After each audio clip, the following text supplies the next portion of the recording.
আমার বাবার কষ্টের জীবন আমি তাকায় তাকায় দেখেছি।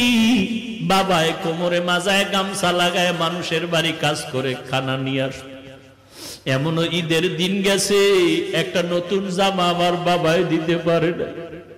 মাঝে মাঝে তাকায় দেখতাম আমার মায়ের কাছে বাবায় বসে বসে কান্না করে। আমি বলতাম, রে ও মা, বাবায় কেন কাঁদলো? মা বলতো, তোরে একটা জামা দিতে পারে নাই, দুঃখে তোর বাবায় কান্না করেছে। এমন কষ্টের জীবন পারায়া তোমার ঘরে আসছি। জানির কারি সাহেব আজকে আল্লাহর কাছে দোয়া করে গেলেন, কিন্তু দেখে যেতে পারলেন না যে হাফিজুর রহমান কেমন হয়ে গেল।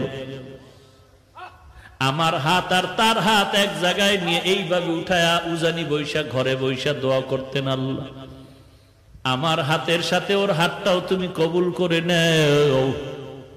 আমি চাই ও ভালো একজন আলেম হবে আর একটা বড় মাদ্রাসা করবে।